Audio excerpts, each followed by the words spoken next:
incident was about to take place that would shake the foundations of the civilized world. It is time to open your mind. Time to discover your divine self as we navigate this holographic matrix together. Strap in, cosmic family, as we slide through this wormhole of cosmic information together in search of the truth. You can't handle the truth. It's time to go inside the matrix. With your host, Jimmy Brent. All right, welcome everybody to Inside the Matrix. We're so happy that you're here with us today and each week that you join us. We love it. And anyway, as always, before we get started, I want to thank those of you who have been supporting the show. We really appreciate your support because without you, it'd be very difficult to keep the show going, especially Florida Chick. You know who you are out there. We love you and we appreciate you. And everyone else too. And all those, whether you contribute to the show or not, if you're just listening to us, we totally appreciate you too as well. And feel free to participate if you want to send in a question or give us a call. Either way, it's perfectly fine. And we're happy that you're here with us. Today, my guest is somebody that I've been following for quite a few years and I highly respect and admire. Her name is Elana Freeland. She's a writer, ghostwriter, lecturer, storyteller, and teacher who researches and writes on deep state issues, including the stories of survivors of MK Ultra, ritual abuse, and invasive electromagnetic weapons. She is now perhaps best known for her book Chemtrails, Harp, and the Full Spectrum Dominance of Planet Earth. And that was published in 2014. And also her book Under an Ionized Sky, From Chemtrails to Space Fence Lockdown, and about the resurrection of the Strategic Defense Initiative, also known as SDI or Star Wars Space Fence. She is now beginning her third book on that trilogy, Synthetic Biology and Humanism. Her undergraduate degree was in creative writing with a second major in biology. Her Master of Arts degree from St. John's College specializes in historiography. I hope I'm saying that right. She lives in Olympia, Washington. So, Elana, welcome to the show. And, Thank you, Jimmy. Thank you very much. You are. I found my little button. Yeah, we're so happy to have you here. And I always start out with a new guest and ask our guest to kind of give us a feel for where you came from, kind of how you were raised, maybe what your family was like, and what led you to, do what you do today and the person that you are today. I began life born on a kitchen table on a farm. And I didn't really know much at that point until I was maybe 60 years old. I didn't really know much about what in the family had contributed to the way I turned out and the things I do. What really blew my mind when I was a little younger than 60 was that life is really mythical. I've always treated it as a mythical experience. And what I mean by mythical is not something made up or having to do with entertainment. Myths, I used to be a professional storyteller, so I know many myths by heart. And when you live mythically, you have an innate understanding that what you do is completely connected to how you arrived where you are when you start doing what you do. And that's the way it was for me. I was born on a farm, moved around a lot as a child because my parents were divorced. My mother and I left my father when I was 3. I didn't know the story, of course. It would take me years because there were many family secrets around my father. And I have to say that when I found out, I think I was 60. When I got back from Europe, I was living in England for a few years, and I came back and I thought I would get cheap auto insurance. I knew my father had been in the Navy. He had been an officer. And so I called to see if I qualified for Navy Brett car insurance. And during the phone call, the woman who was checking into when my father was discharged was gone about 10 minutes from the phone. And then when she came back, the story, she said, you knew your father was working for Navy intelligence, didn't you? And I lied and said yes. Wow. And then she said, well, we're not going to be able to know when he was discharged because his records are sealed unto perpetuity in Washington, D.C. And then I thought back, and yes, I wasn't raised with my father, but I lived with him and his second family when I was in high school. And he was gone a lot. He was a professor of inorganic chemistry at University of Missouri, but he would go on these trips, and no one ever talked about them or anything. And I realized that he had actually worked for Navy intelligence his entire life, and that I probably was involved in digging around under to expose the underbelly of America and how it's run by the military-industrial complex. I'd probably gotten involved with that partially because of that I didn't know the secrets and I didn't know what my father did. And I mean, to this day, I don't know quite what they had him doing during World War II in the Pacific theater. I would assume, given that he's inorganic chemistry, that he was building bombs for them. But whatever it was, it's had a huge impact on my life. The other thing that had an impact was while I was living with him in high school, I was chosen to go to Girls State, which is mock state government for students, high school students that some people somewhere think might have a future in government. So I was sent to Girls State, and while I was there, I was elected to represent my state in Washington, D.C. at Girls Nation.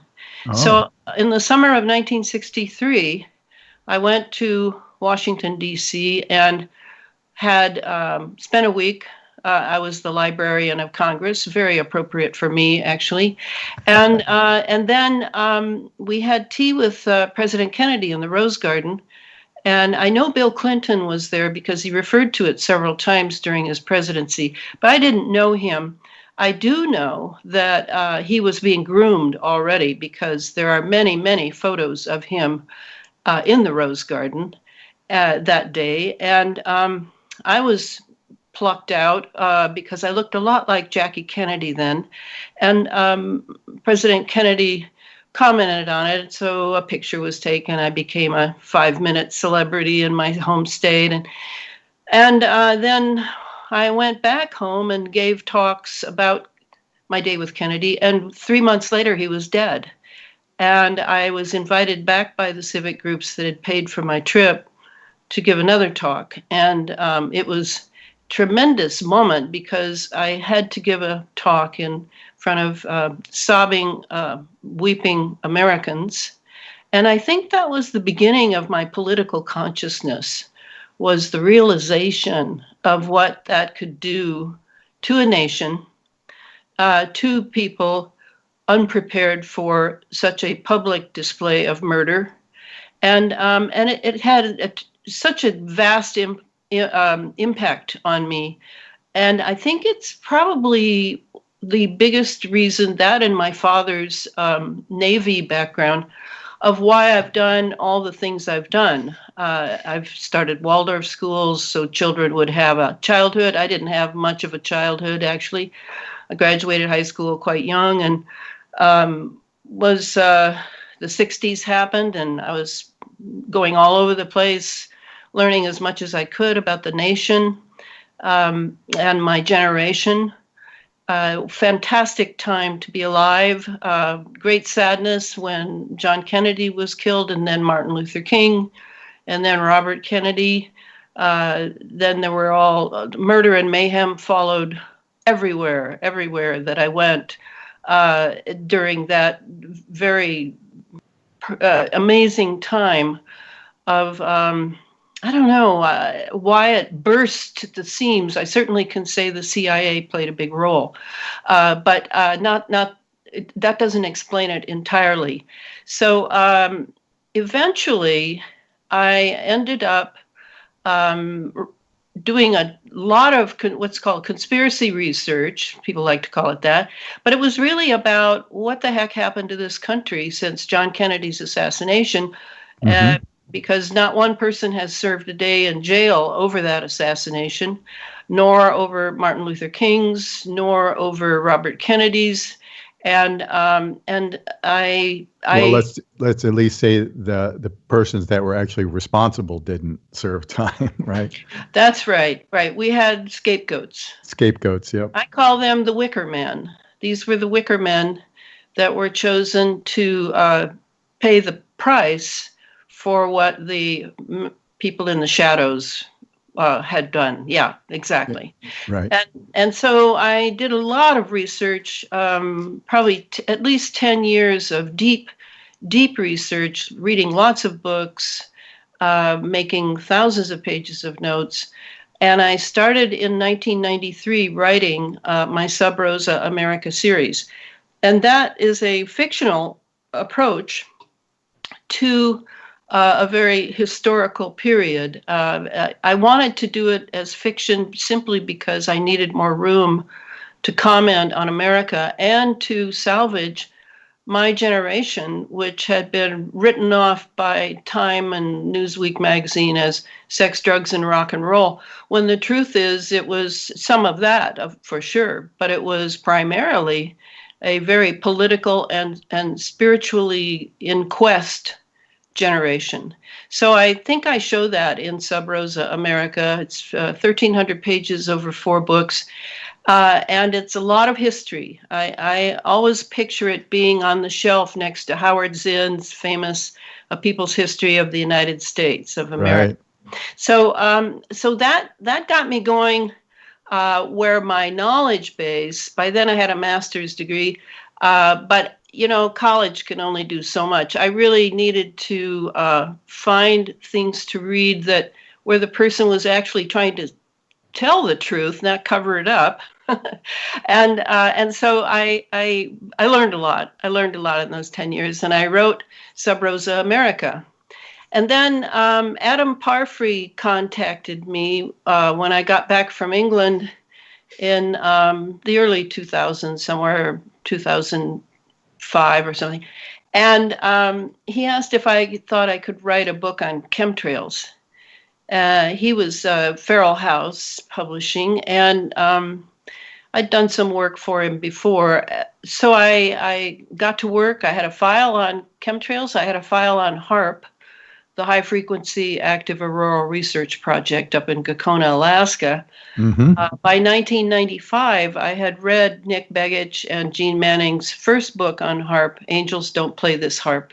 Yep. And so I thought I could. And I then, as life will do, speaking of the mythical life, I then met, while I was living in New Mexico, Santa Fe, I met Clifford Carnicom, who was the independent scientist who, since the mid-90s, had been taking condensation from in northern New Mexico after the jets were flying overhead, that he could tell early on that those were not contrails, condensation trails, because of the signature of the trail left by the jets. And he knew they were chemicals, but he wanted to know what was in the chemicals. So he started taking samples, and then he used his HEPA filter, and there was detritus in there that he would scrape off and analyze. And then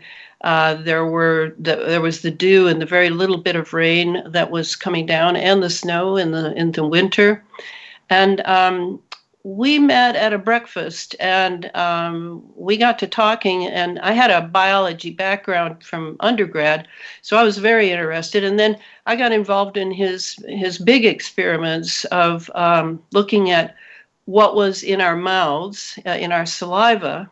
Was called the red wine test, where you basically clean your mouth and then you slosh around some red wine or grape juice, and then spit it into a very clean jar, and to see if there were certain fibers in there, because he had already collected quite a few fibers in the precipitation and in the HEPA filters. So I did have these fibers, and was shocked to watch them move on their own motility, that they were actually alive. And then we took blood samples of a variety of people, me included, and I saw whatever was in the fiber inside, locked inside this polymer outer exterior. I saw it sucking the iron out of my red blood cells under a microscope. So I all of that went into the chapter that I wrote on Clifford's work that was in the first book, the 2014 book, Chemtrails, Harp, and the Full Spectrum Dominance of Planet Earth. And at the same time, I realized that the chemicals in the trails was the origin of these fibers, and that if there was that in it, and we already knew there was aluminum and barium coming down in large quantities, I examined Bernard Eastland's 1987 patent for the Harp facility up in Alaska of how to take an ionospheric heater and with phased array antennas to be able to focus and steer all the way up to the ionosphere and trigger activity in the ionosphere. The ionosphere is above our planet, sort of like you could think of it as an aura, actually. It surrounds our planet, and outside of it is the magnetosphere, which goes 22,000 miles up. But the ionosphere is not really that far away. I don't have the exact figure in front of me. But with the HARP that ended up succeeding beyond their wildest dreams, there being the geoengineers and astrophysicists, plasma physicists that had accumulated through NASA, they were able to control the ionosphere. In 2013, we then heard that they had closed HARP down, and they were negotiating with the University of Alaska at Fairbanks to pass it over to them so they could use it for maybe rent it out to various scientists that wanted to do smaller experiments, whatever. Another rumor was that it was going to be closed down, period. I knew neither of these rumors were true, and I knew that, our university system has been completely co-opted now due to the money that they get from the military and the military contractors like Lockheed Martin, L3, Raytheon, etc. Mm-hmm. They are the ones who really run things having to do with all of geoengineering. All right, Elana, can I just ask you to sort of give us a picture of what the antenna array would be like? How many antenna? Because some people will be familiar with this and some will not. But there's an entire farm, basically, of antenna there. And then also the purpose of this geoengineering, because a lot of people say it's for all kinds of different things. So I want to kind of get into that a little bit too. Right, and you're watching my time, right? Yeah. Okay, so yes, the HARP instrument up in Gakona, that was not our first ionospheric heater. The first one of ours in this particular area of the world was in Arecibo, Puerto Rico.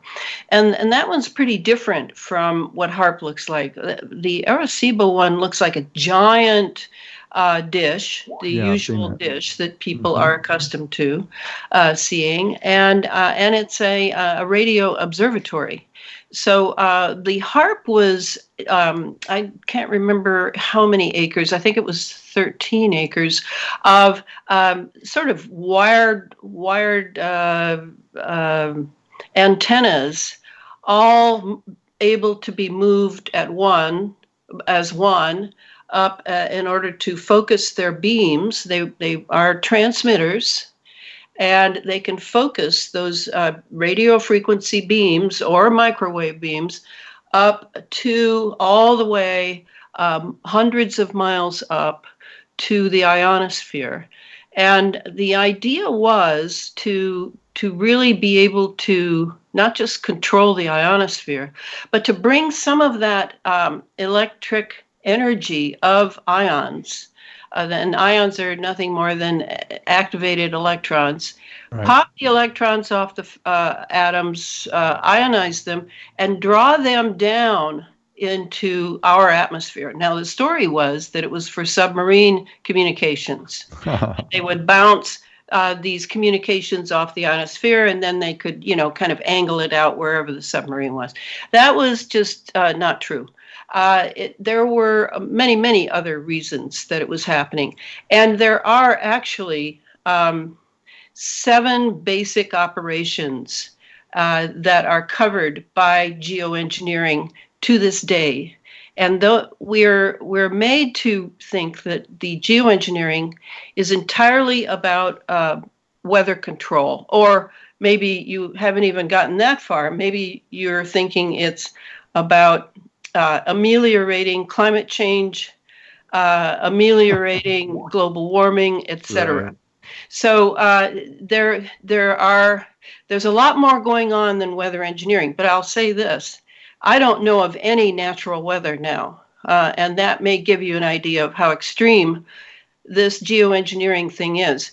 If you haven't wondered why you hardly ever hear about it, I think you need to reconsider it. You have not heard about it much because it is so important. I mean, in the sense of national security, it is, to me, number one.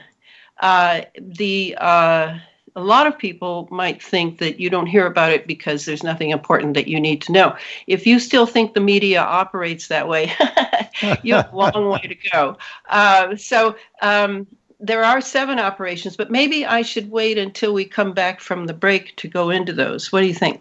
Yeah, that's probably a good idea just for continuity. And, a lot of people have heard those terms. They've heard about geoengineering. They have a vague idea that there's a controversy between contrails and chemtrails. But my understanding is that all this started around 1995. And I think the testing goes probably back to the 60s and 70s, but in earnest, I think they really started blasting us at that point and still today. But I have noticed lately that there's been seemingly a few days without any spraying. So I'm not sure what that's all about. But anyway, we're coming up against the break, and we can talk about that some more. And I think there's also some points to be made on other substances besides the fibers that you referred to that are being released on us.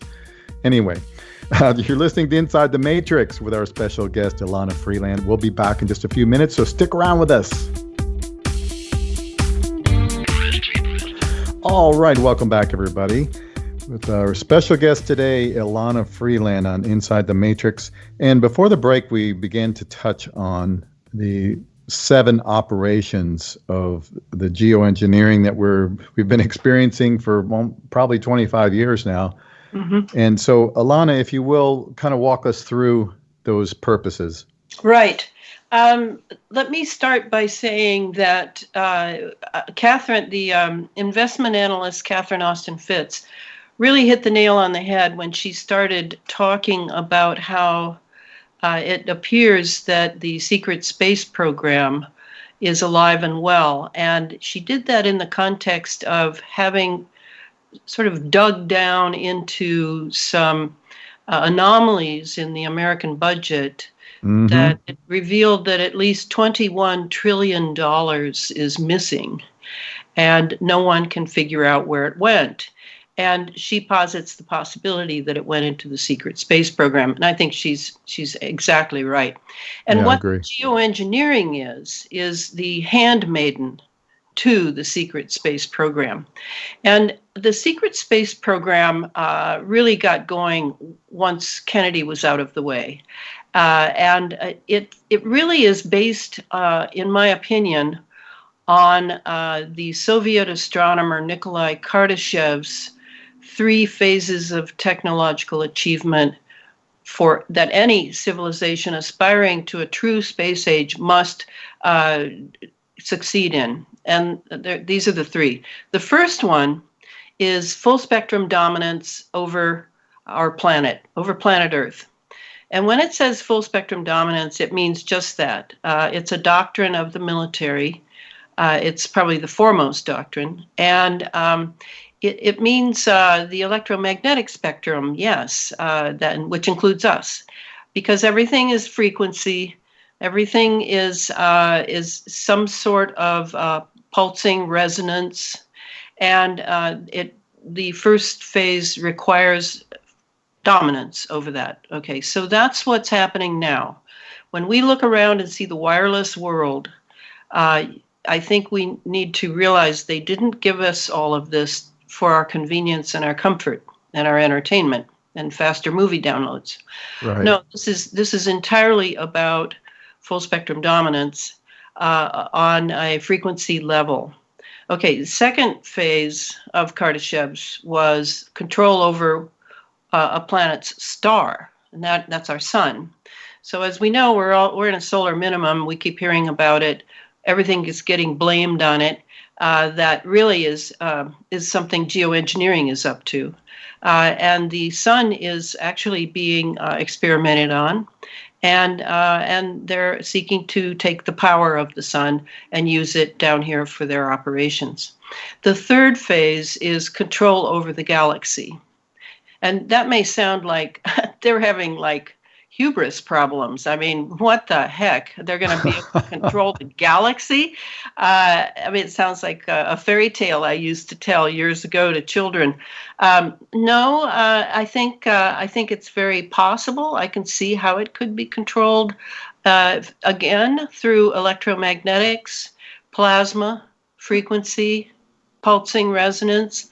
And so this is what they're doing. Now, these are the programs they've established to be able to do the first full spectrum dominance. Weather engineering is a done deal. And that, of course, that makes the military very happy, even though we're not doing conventional war anymore.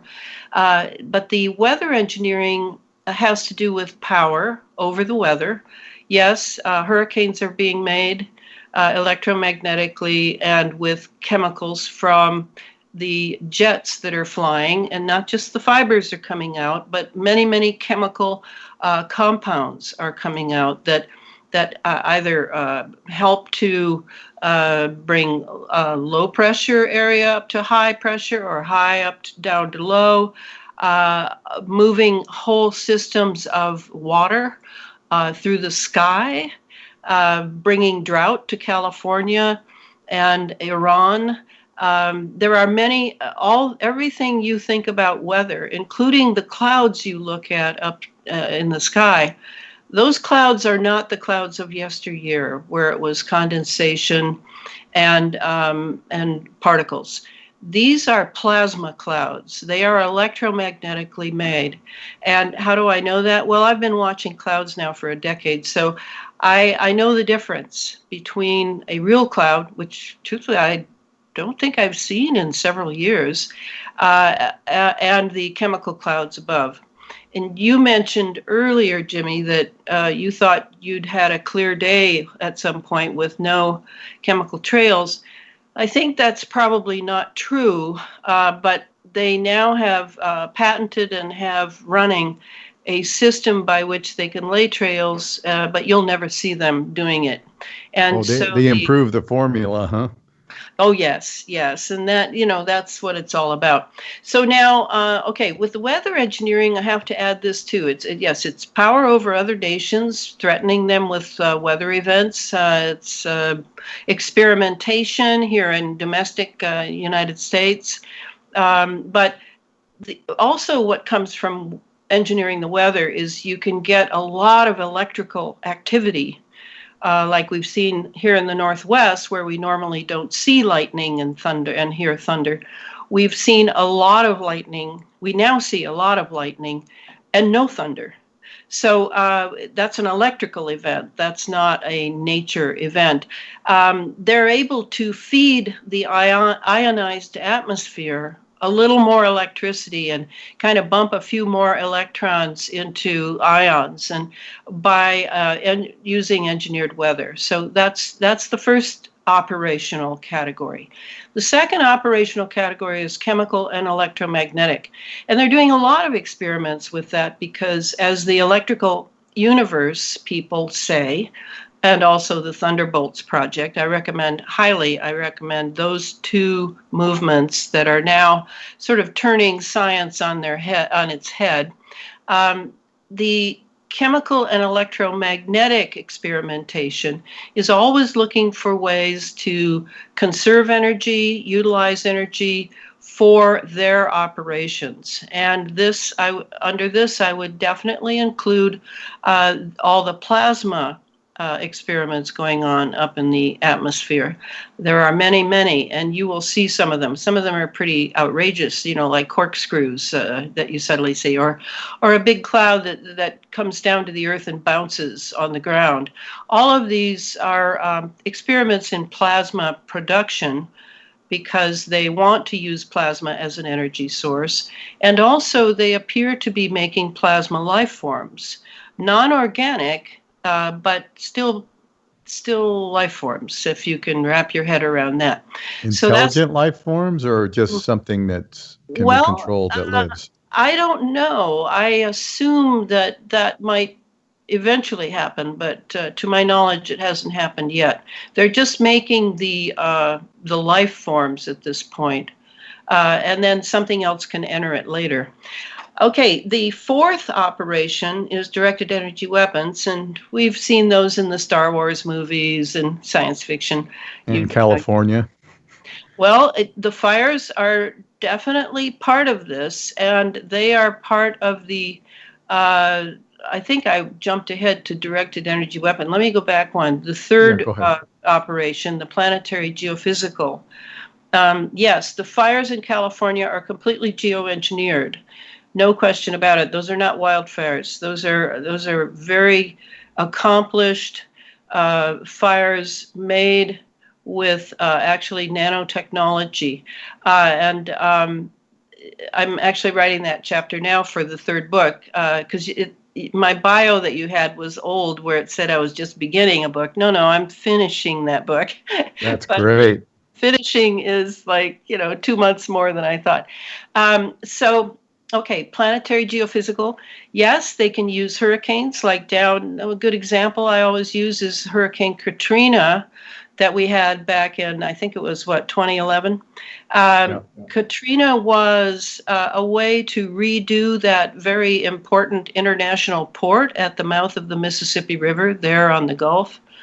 And then they ran some chemical experiments, as you know, with Corexit in the Gulf, and have literally completely destroyed the Gulf. This is a way to, like in California, they want to put some sort of train line along where they're starting the fires. Yes, they're going to use this from space. That will be the trigger, but the environment below will be carefully prepared by chemicals, by electromagnetism, and by nanotechnology to ignite, and where they can control the whole thing, as you saw with the fires in 2017 and 2018, when certain houses were completely burned and others were fine, and the trees standing around the house. We're seeing the same thing now. They're repeating it again now. Yeah, they're doing it again because they're working out the kinks, the final kinks to it. But this is how they're going to do it. anywhere in the world they want. So, all right, directed energy weapons, that would be plasma weapons, that would be, actually, you have to expand the idea beyond just one particular kind of weapon. We don't use missiles anymore. I mean, they're so rare. This is not the ICBM era anymore.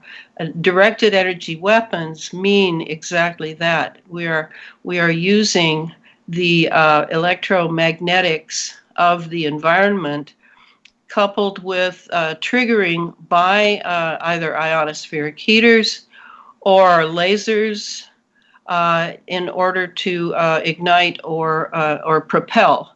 So directed energy weapons include the targeting of individuals.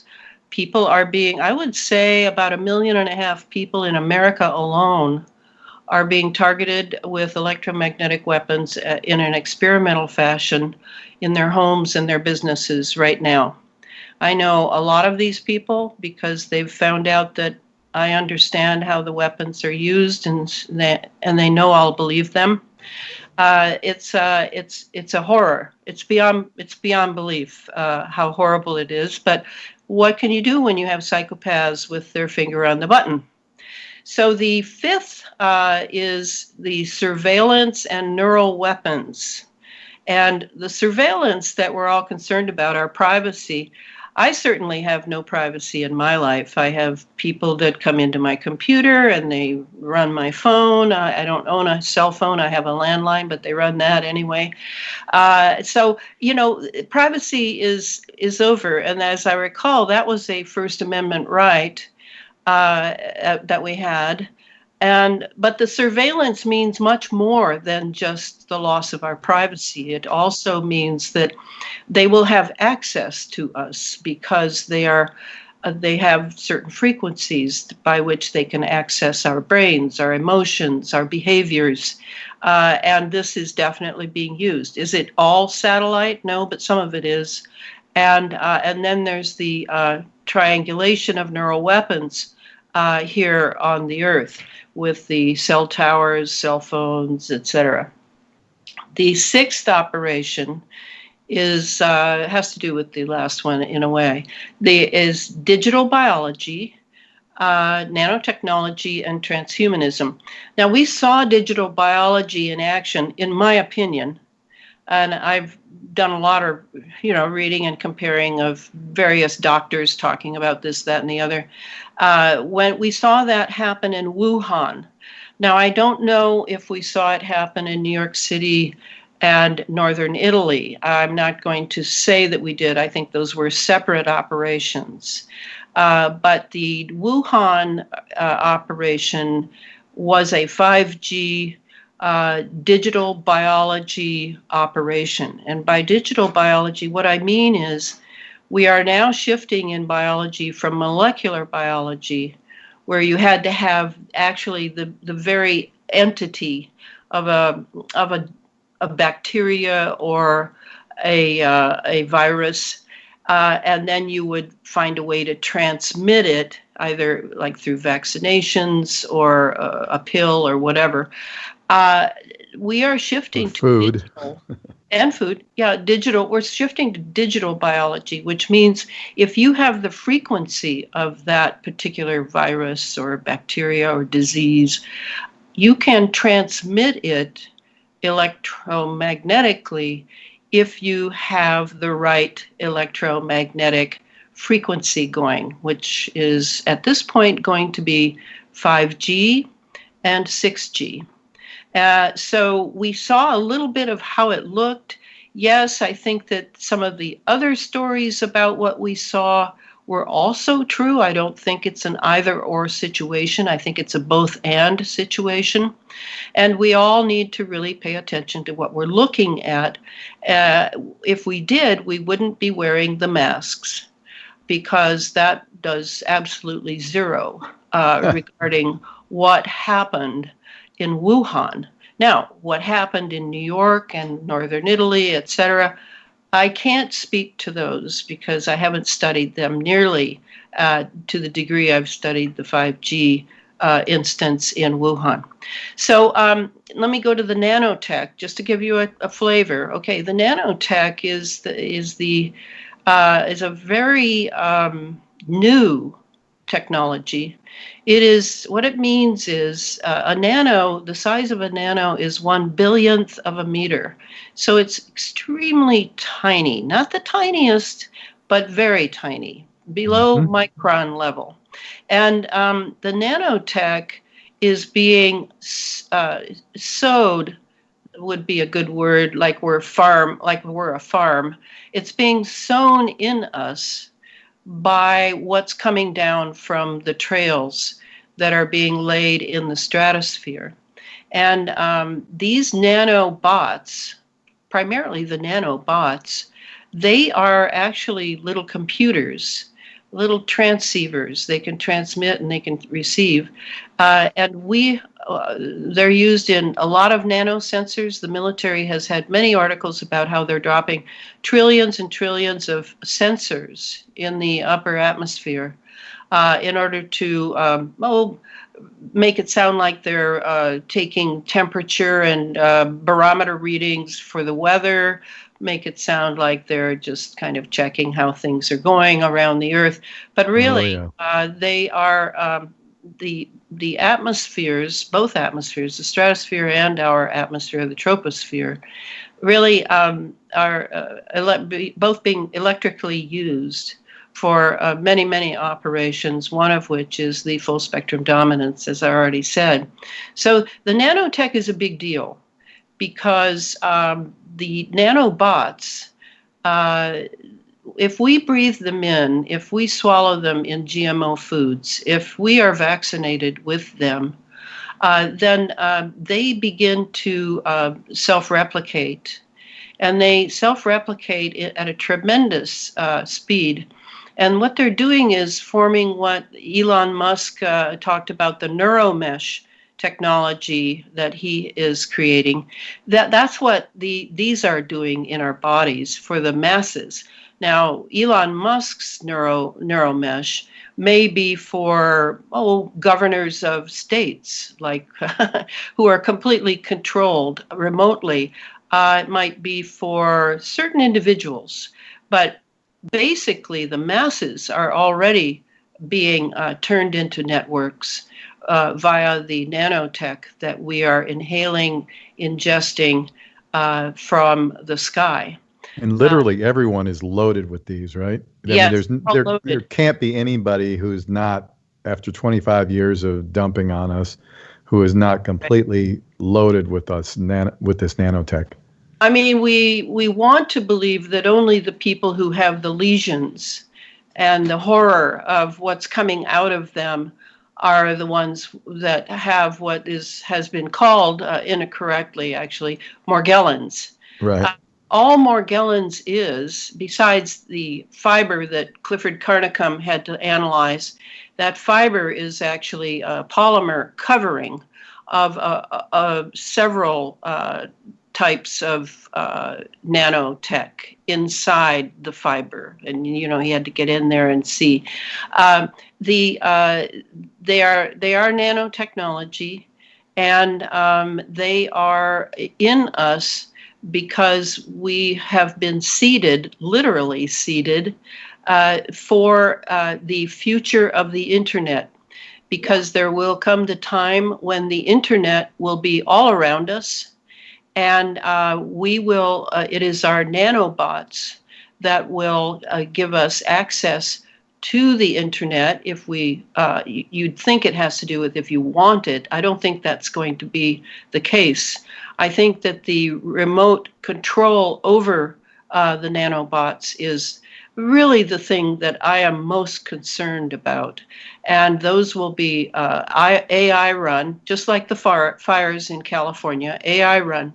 And so what are we going to do about these nanobots, this nanotech that we are now forming networks of inside, so that when the internet really takes over in our world and creates a virtual world that at least our virtual selves will be active in. How human will we be then? And that's why I have transhumanism in that same operation, because we are being converted into cyborgs, and they call it BCI, brain-computer interface. How they're going to do it is through those nanobots in our body. So later in the show, I'll talk about how you can decrease those nanos inside your body. Okay, the last one, the seventh, which is the most fun and I'll spend the least time on, is the cloaking and obscuration of exotic propulsion craft in the clouds, plus detection of exotic plasma life forms. And when I say that, I'm thinking of Wilhelm Reich and all the experiments he ran with his cloudbusters, his orgone, his whatever.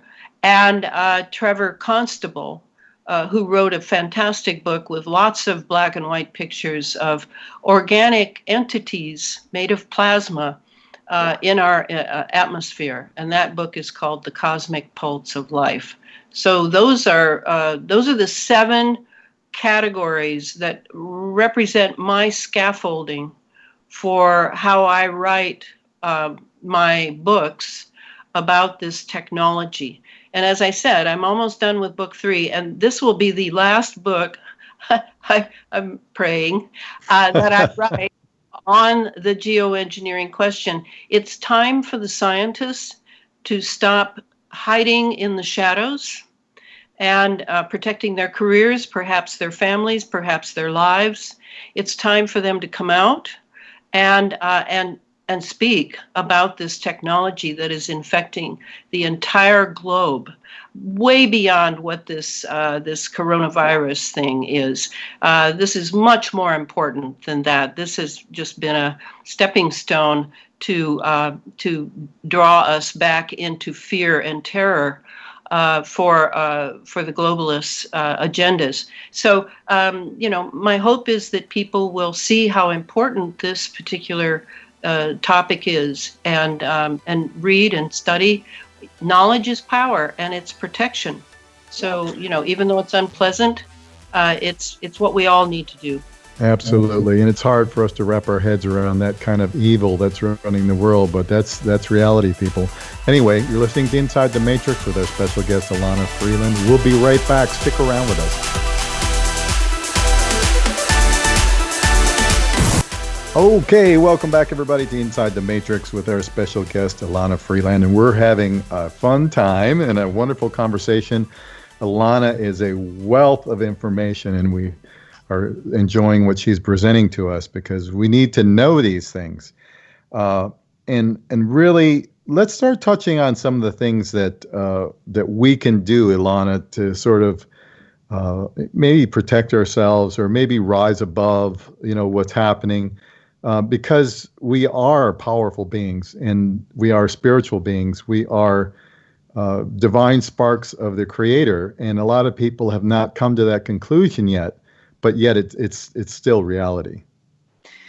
Yes, I think where I would start regarding America is how long we have been basically riding on the backs of what's called the developing world for decades, since the end of World War II, I would say.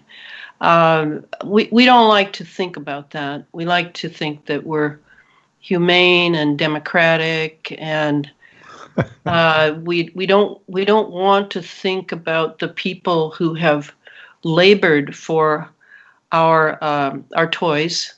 Who have been slaughtered as a result of our empire building, right?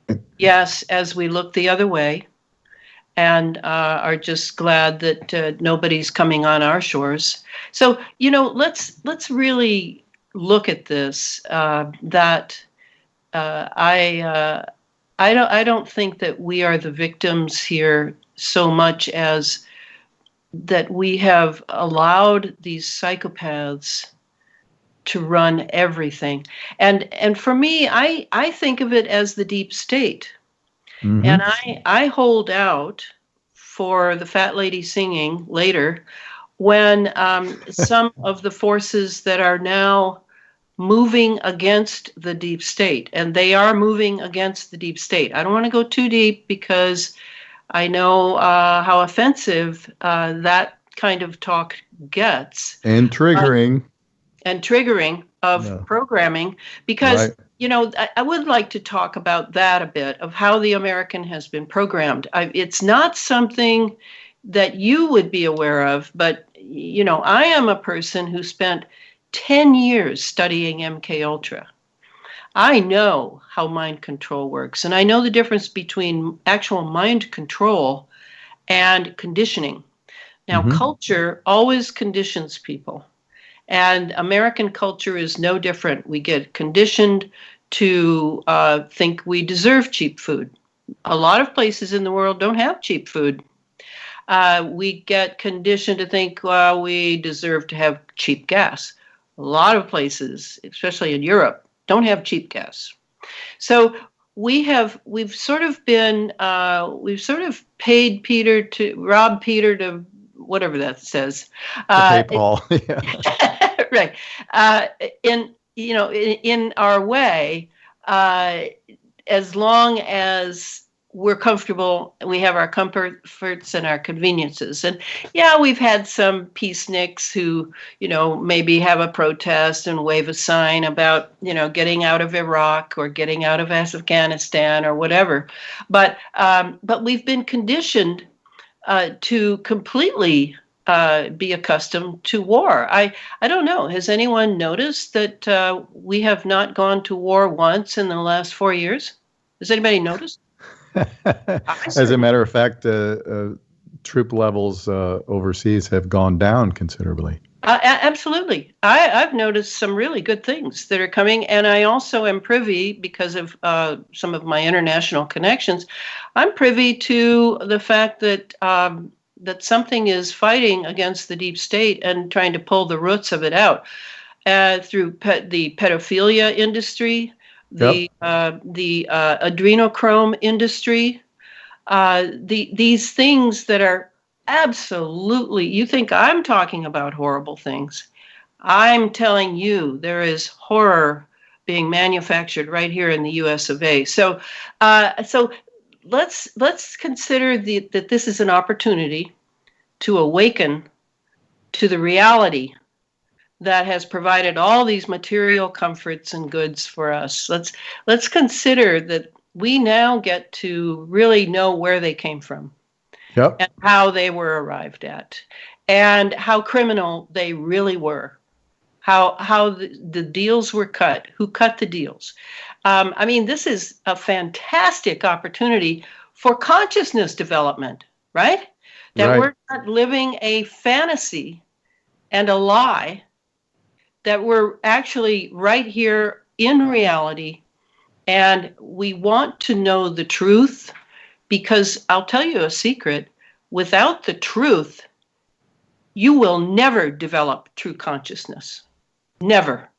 You can fool yourself and your friends, but you will not have true consciousness, because true consciousness is dependent upon truth. And this is the hard part, because we are going to lose friends if we tell the truth. We're going to lose family members if we tell the truth. The truth is a hot item. That's why our mainstream media tells so little as possible of it. That's for sure. Because they work for corporations. And corporations, as we know, means advertisements. It means a lot of stuff they want us to buy, a debt they want us to go into. So the truth is a hot item. And we are so fortunate that we live in a time that is forcing us to consider if something is true or not, and if a certain personality is telling the truth or not. This is the advantage for consciousness. And this has to do, I'm not getting off on a tangent, this has to do with the nanotechnology. I told you, I would tell you how to minimize to the best of your ability. If you have the consciousness whereby you are willing to look at the truth, and you're not trying to fool some invisible God or guru or anyone, your significant other, your children. If you really are committed to the truth, then you are going to develop a very strong consciousness that you can use and employ as a way to counter the nanotechnology consciousness. Because I'm telling you, those nanobots I mentioned, they're not just little computers. They're also right at the edge of the quantum worlds, the quantum dimensions that if you read it all about quantum physics, you will learn about. There are many, many dimensions sort of enfolded and covering and deeply involved in the reality that we look out and see every day, right, or the reality in our bodies by which our life, our vitality, our soul survives on this plane of existence. Those nanobots have a consciousness. Their consciousness, however, is not like yours and mine. Yours and mine is an individual consciousness. You are not Elana, and I am not you, but we are all human. So we have a human consciousness, which is collective. Yes. But we are primarily individuals, because that's what we're trying to develop in this era, is our individuality. So the nanobots have a collective consciousness, sort of what you call a hive mind. They work together.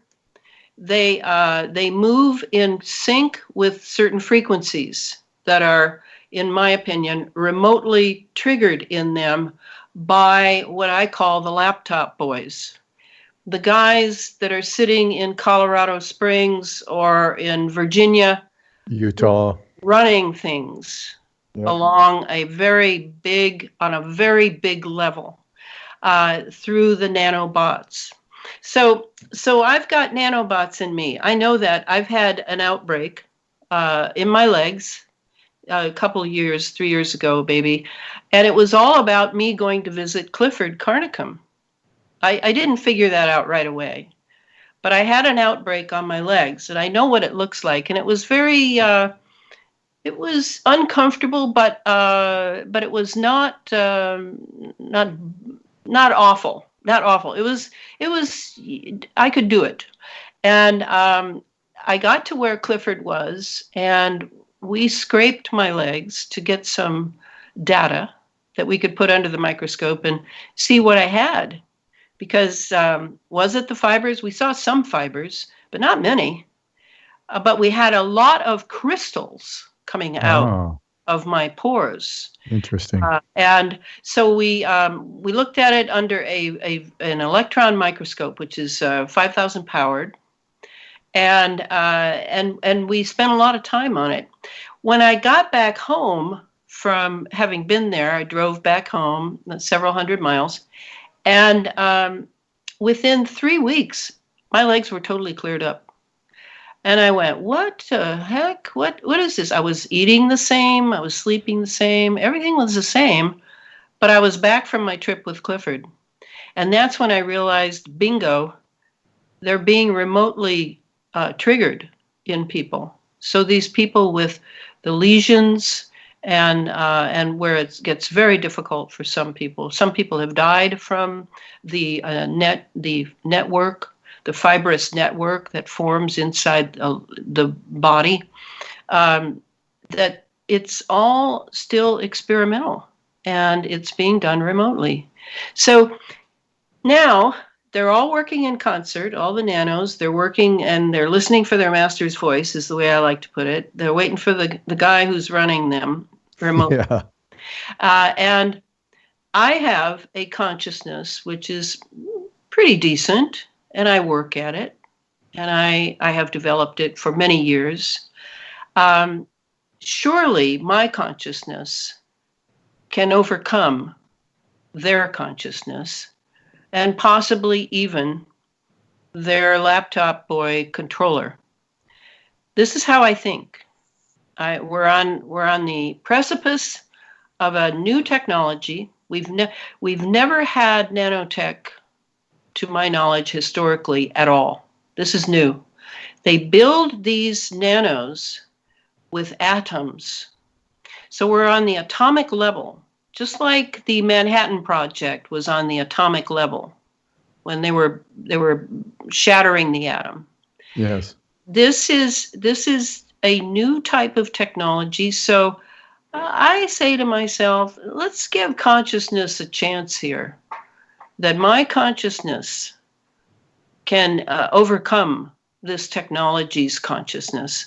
And that's what I'm appealing to in people. I know you're not going to be the expert I am, and you're not going to spend the thousands of hours I spend on this, but consider your consciousness not as just some vague thing that you meditate with and, and have. And no, consider it a breastplate of protection.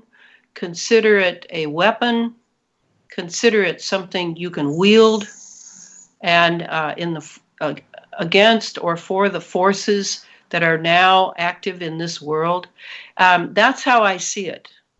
And at the same time that's going on, you're learning to take responsibility for your health.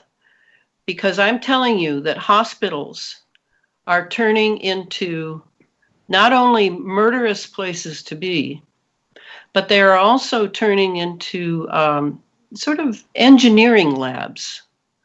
And people are being turned into cyborgs there actively. I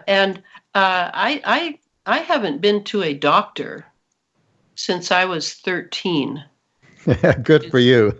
many years ago. I studied Chinese medicine when I was 21. For 6 years I studied.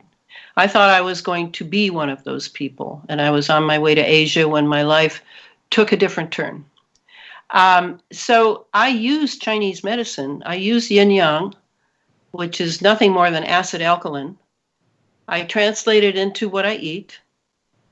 I make sure that I am taking good care of myself, because this is the only self I'm going to get here. And this is the only body I'm going to get. And I want to be able to not be a broken down old lady as long as I can. Right. And if I have nanobots in me, I already have a challenge I have to take into account.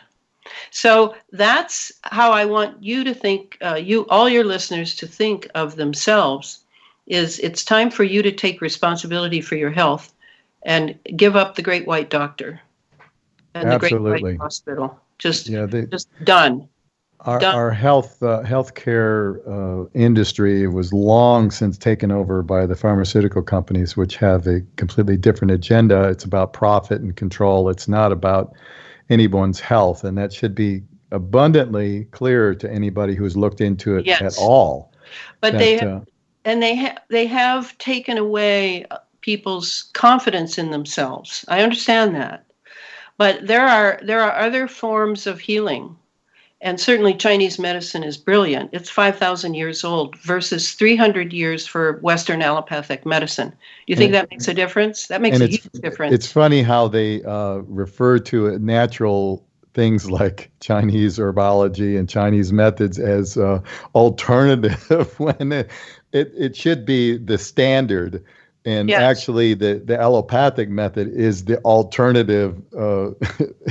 Is the last hope. It's the last hope, because I'm glad that Western medicine is there with their fancy silver machines in case I have an accident and I need to be kept alive. Trauma care is one of the few things that they're actually good at. But otherwise, it's all a money-making procedure. Okay, so look at your health, look at your lifestyle. If something's not good for you, just remember what I'm saying about the nanotech. It grows immensely in an acidic environment. If you're eating acidic, and you can determine this easily by buying some litmus paper and peeing on it first thing in the morning, you will find out if you're running acid or more alkaline.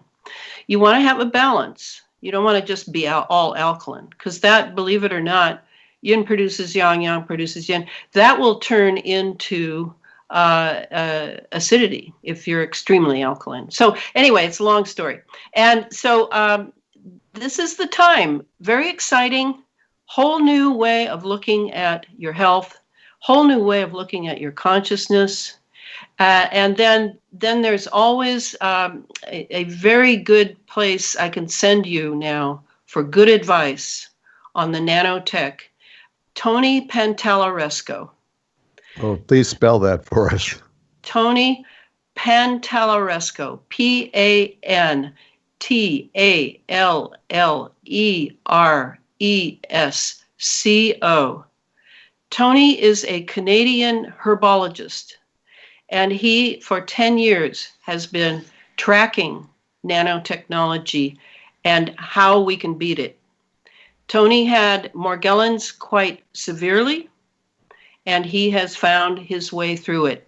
Wow. Again, I remind you that Morgellons is nanotechnology turned to the dark side, or darker side. And it's a lot like the virus or the bacteria.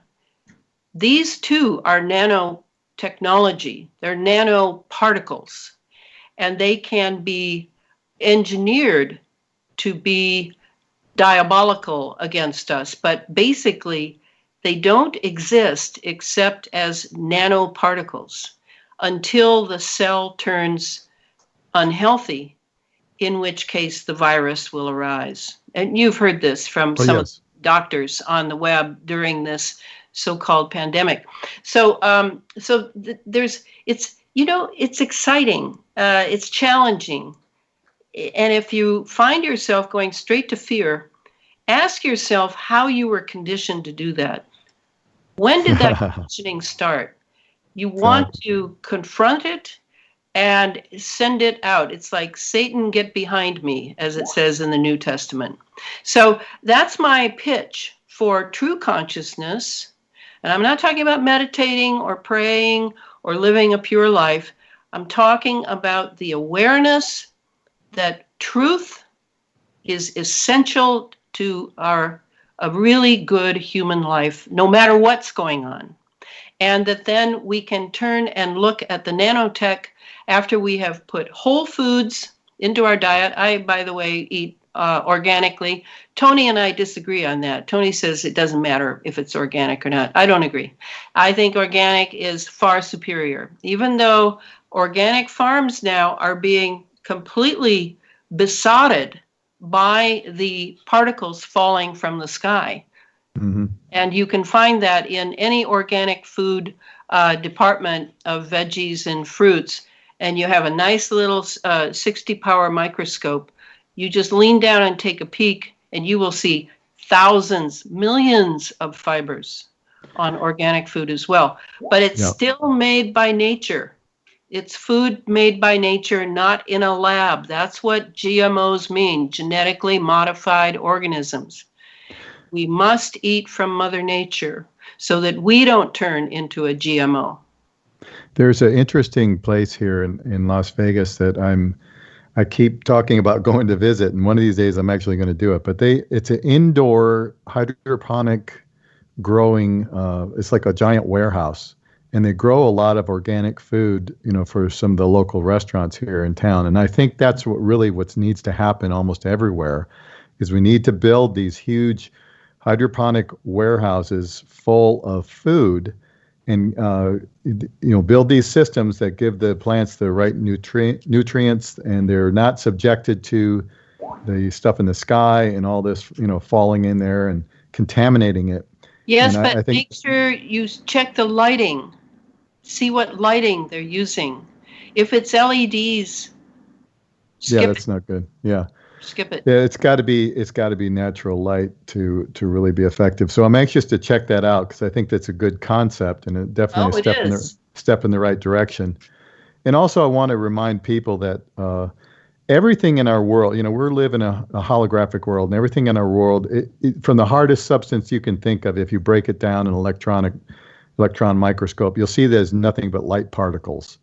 So what does that tell you? And we have a great influence on everything in our world. And this is what Elana's talking about with our consciousness.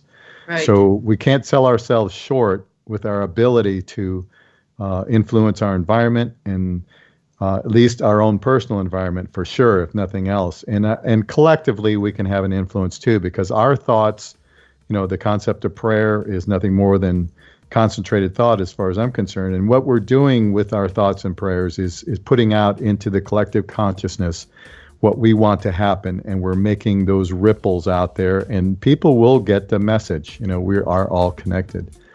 Anyway, we're coming up on our final break here, so please stick around with us with our special guest, Elana Freeland. We'll be back in just a little bit on Inside the Matrix. All right, welcome back to Inside the Matrix, everybody, with our guest, Elana Freeland.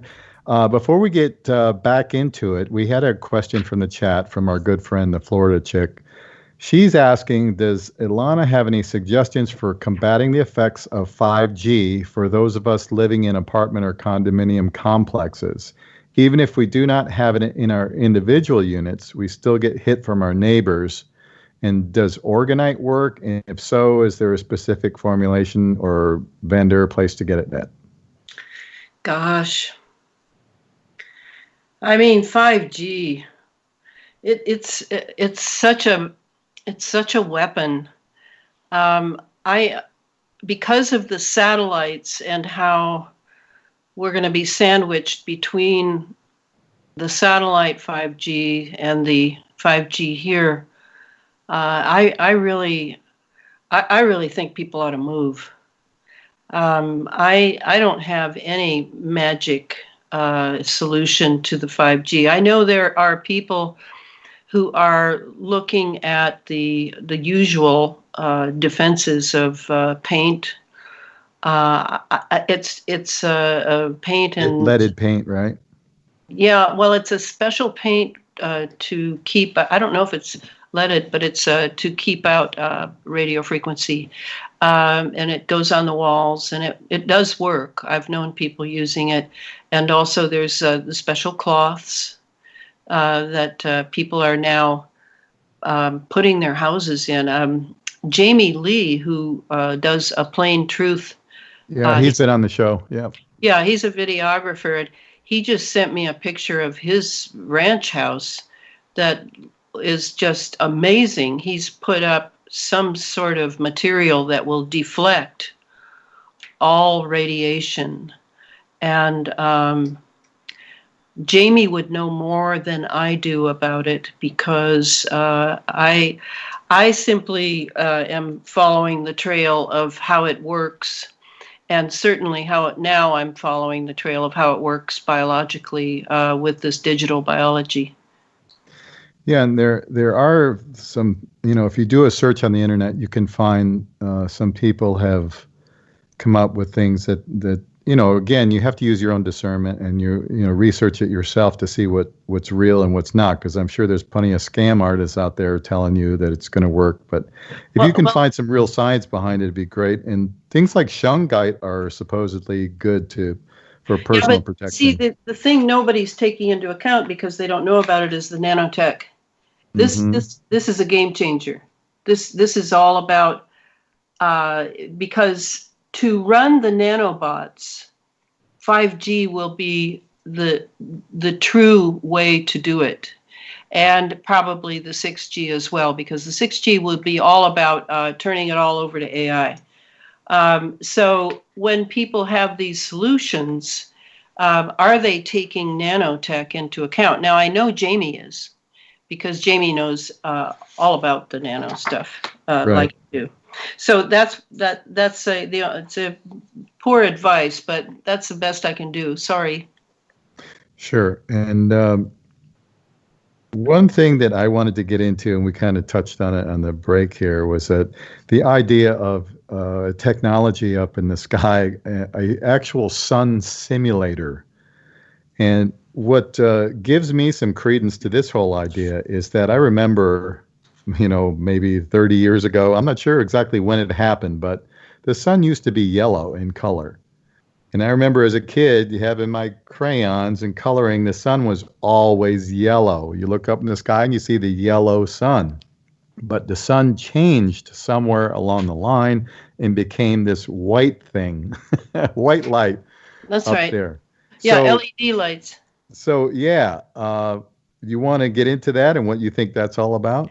Well, yeah, a lot of people don't know the sun simulator really exists. I mean, you can read about the German one, which is supposedly the most advanced now, the United States one, the China one. I don't know who else has one.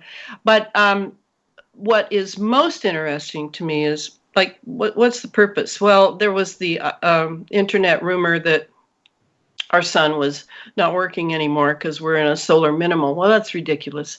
No, our sun's working fine. But what happens when the solar simulator is pulled out, and there's a lunar simulator as well, it has to do, apparently, and I'm going to put the word apparently in there, so understand that this is the most intelligent thing I've come across. And this is, I have a science person I'm in touch with who used to work at Brookhaven National Labs, and he agrees with me that that this might be the actual story. And there are, I was just looking through some of my writing for this next book, because it's in this next book, but I can't find the section. Okay, imagine that our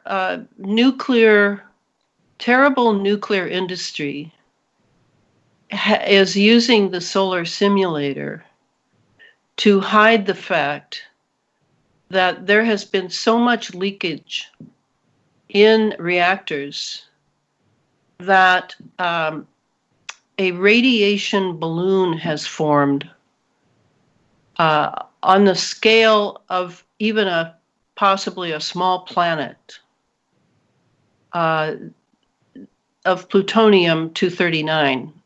Now, plutonium-238 is not too bad. You only need 25,000 years to get over that one.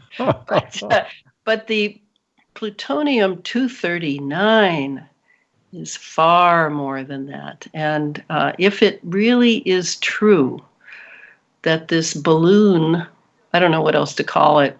Where would that be? Where's the balloon? Say it again. Where is the balloon that they're talking about? It is between us and the sun. Mm. And so what the solar simulator is to do, apparently the people who are watching this are people who are going to some of the cameras that we have in the northern hemisphere, pointed skyward up in Alaska in the Arctic Circle, and they're going to these cameras and checking the footage. I don't know if you can actually see the footage anymore. They've been discontinuing them, and a lot of sites we were using to follow the technology in the atmosphere, like the Harp site that we used to be able to go to, where you could see if Harp was fired up. That's gone. So everything's going black, you might say. Anyway, these a couple of people, one lives in Finland, the other one lives in Alaska, both within the Arctic Circle, are seeing it up there in particular. That seems to be the primary place it's being seen. When this blobby looking, a lot of people like to think it means the Nibiru or Planet X coming to our area. But the truth is, if it were truly a planet, all hell would break loose if it were coming in that between us and the sun. No, it's not. It's not Nibiru, and it's not Planet X. But it you can see it. There are. That's why I was looking for my notes on it, because you can find. All you have to do is a search for a sun simulator and plutonium would be my guess, and you'll come to these two excellent observers up in the Arctic Circle who have taken photos of it, taken film footage of it, and it appears to, it sort of has pock marks in it, and it's very big. But when you put the sun simulator up, you can block out the fact that the sun is being eclipsed by this plutonium, if indeed it is plutonium, balloon. And this to me is, I have it in my radiation section of the book under the geoengineering part. So this to me is my favorite story of how this works. Now, the sun simulator only needs to be used a certain number of hours, maybe per day, maybe every other day. I can't remember now exactly. But that's my favorite versions of what's going on. And I'm sure the sun simulator could also add more light. Like in Finland, when they have, total darkness, they could put the sun simulator up and you'd have a form of sunlight. But like you said, it's white light, not golden, and there's no life in it. There's no vitality in it. And LEDs, as we know now, is not our friend. Okay? Absolutely not. And my question, though, is if different countries have these sun simulators, how can they all be working at the same time? Because basically, they just have to be placed in front of the sun. So are they just, alternating their use or coordinating their use between these different countries, or how does that work? Well, if it's Germany, the only ones I'm aware of are Germany and China other than us. And the Finland one, he's seeing the planet, but he's not, as I recall, he's not necessarily seeing the sun simulator. So I'm imagining, I think what I'm hearing you say, correct me if I'm wrong, is you're assuming that all of the, that it would be like 3 suns in the sky. If they had them all on. If they're all used them at once. Actually, you would only see a certain latitude, longitude of that device because it's so close to the Earth. It's not that far up. I think I want to say it goes up 12 miles, but it could be more. And you could easily have them in the sky at the same time because you would have your own time that is different from other times, and the sky does not really go that far. You can't see that far. When you look out at the horizon and you see daylight, it's not that far that you can see. True. So so that could be easily and remember, this is something that really only he and I are the only 2 people I've come across in the geoengineering movement who even imagine this. I sent him these films I found by these 2 people, and he's been watching it for several years. Makes sense. I wonder if there's a way to electromagnetically mitigate radiation. Well, yes, according to M.K. Kesh, I think his name is, the wonderful physicist the Iranian physicist that that NATO saw fit to kidnap several years ago, and then turn around and vilify. The story is that Kesh, and I don't know if it's true, but I think it is, after the Fukushima assault, he went to Japan and offered to fix the radiation problem. I remember that. Yeah. Yes, and they refused, so I think that I know that the ionospheric heaters could easily be used to ameliorate radiation. I know that. Will it happen? No, not in the war motif that we're all following. No. Not unless it serves their agenda, and right now it probably doesn't. No, it doesn't. No, I think they're very interested in what radiation does to us. Radiation is a strange item, right? It's it's deleterious, but it also has tremendous power. And I think that I think that's what Fukushima was about. They wanted more radiation in the atmosphere. I think that this plutonium. I mean, the question that this friend of mine from that worked at Brookhaven we have not answered is, how do they get it to collect into a huge orb? How does that happen? I mean, I would assume that there would be an electromagnetic something or other that could shape it into that, if indeed it is even what I'm saying it is. You understand? Sure. Possibly they've developed a fencing mechanism that could just corral it into an orb.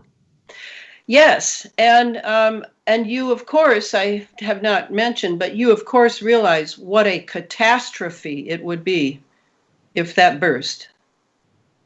Do you understand that? It would just be raining down on everything. It would be the end. Yeah. If it is what we're saying it might be. And that's my favorite story for the sun simulator at this point. And the lunar simulator is more of the same. If you could see the eclipse of the moon, they would put up the lunar simulator. Mm-hmm.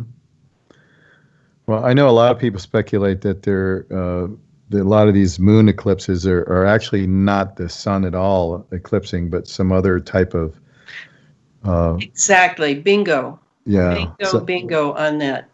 Yeah. So that it really makes you wonder. There's so much we don't know. I mean, we're barely scratching the surface of trying to figure a lot of this stuff out. And I also wonder, are all of these people involved or entities involved, are they all in fact human? Is there an element that is not human?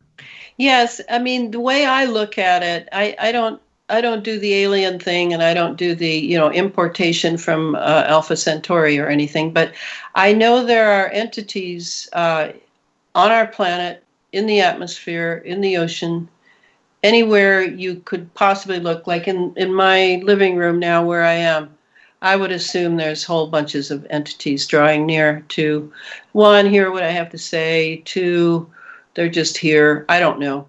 But I know one thing, that for these scientists, if they abandon their humanity, they will leave a vacuum in their soul life. And that vacuum, as we all know, nature abhors a vacuum. That vacuum will quickly be filled by an entity. No question about it. And so those who have either joined satanic brotherhoods like the Saturnalia Brotherhood at NASA, or just are evil bad people who sign off on anything, sold their souls basically. Yes, they've made a deal with the devil. Then that vacuum will be filled, because nature abhors a vacuum, and that's how I look at it. So I'm sure we're all meeting people who are semi-human, and then we are the true humans. Again, I'm back to the consciousness thing. I'm telling you that if you don't love the truth and stand for the truth, no matter what it costs, I don't know how human you'll be either. Yeah, and to me, that's the ultimate test of this school, is to be in it but not of it, and to experience in this world and maintain your integrity, your character, and your morality in spite of just unbelievable amount of things that are trying to pull you away from that. Yes, Rudolf Steiner is very clear on these things. He said that the main job of the 21st century would be to recognize evil and name it for what it is. And that if we do that, then we and our dear planet, and we're completely connected with our planet. Those people who think the planet would be better off without humans just don't get how the cosmic setup works here. Right. We are completely connected to our dear planet. And our development is her development. Her development is our development.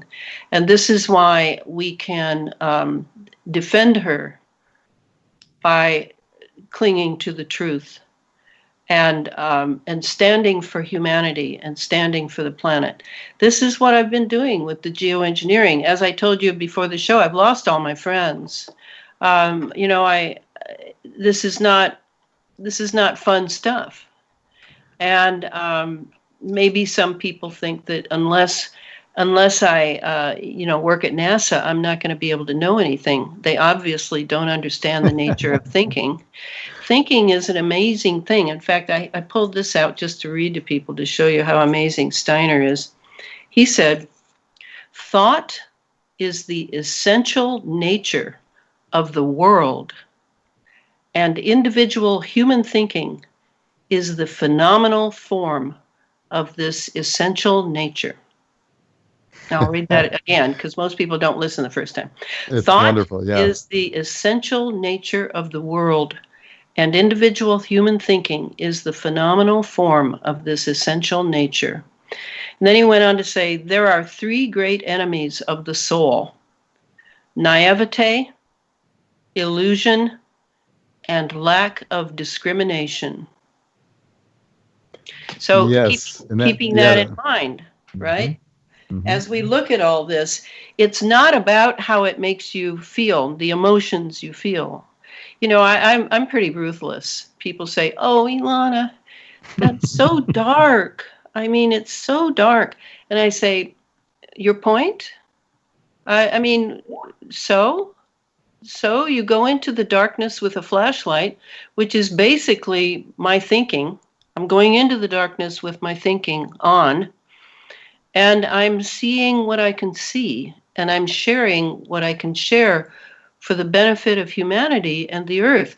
I mean, how you feel about that is not my business. Absolutely That's not. your business. And I've had my moments where I sit and weep, but I get over it, and I'm stronger than ever.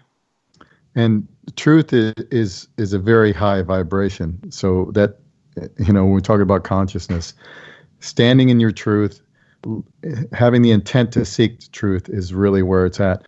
Elana, we're coming close to the end of the show. I want you to tell people where they can find your work, where they can find you, where they can communicate with you. Okay. The books, the geoengineering books, are available on Evil Amazon. And you can also get them at Feral House, my publisher for those two books. Spell that. Feral House. Okay. And my I have a blog site called elanafreeland.com, and there you can see a lot. And you will also find my protonmail.com email. You can email me. I'm pretty good at responding.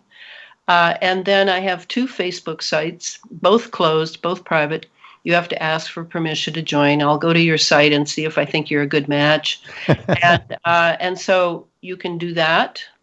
And then the only thing I haven't mentioned is my tour de force magnum opus, Subrosa America, A Deep State History, which is a fictional approach to everything that's happened to America since John Kennedy's assassination. And it's quite a trip. And it has a sort of, a few hundred people following, some of whom have now read the books 3 or 4 times. So check it out. If you want to know how that all went down, what happened to America, that we can now see the fruits of, so-called, here we are. Wonderful. Elana Freeland, thank you so much for being with us. We look forward to your next book coming out. So everybody pay attention. Go to Elana Freeland blog site and check it out. We'll look forward to that book. Thank you so much for being with us on Inside the Matrix. Until next week, everybody, take care. This is Inside the Matrix, hosted by Jimmy Brent. Who are we talking about? Jimmy Brent. Live every Sunday, 3 p.m. Pacific, 6 p.m. Eastern. Exclusively on the KCOR Digital Radio Network. It is worldwide. Broadcasting from an undisclosed location deep within the neon capital of the world, Las Vegas, Nevada. For more information on the host and the show, please visit InsideTheMatrix.org. That's InsideTheMatrix.org. It's time to break the chains of manipulated consciousness and claim our true nature as creative divine beings. Inside the Matrix. Inside the Matrix. This is KCOR Las Vegas, home of the Digital Radio Network, broadcasting from a shack just south of Area 51. Wait, that doesn't exist. This is the KCOR Digital Radio Network. Now for the news.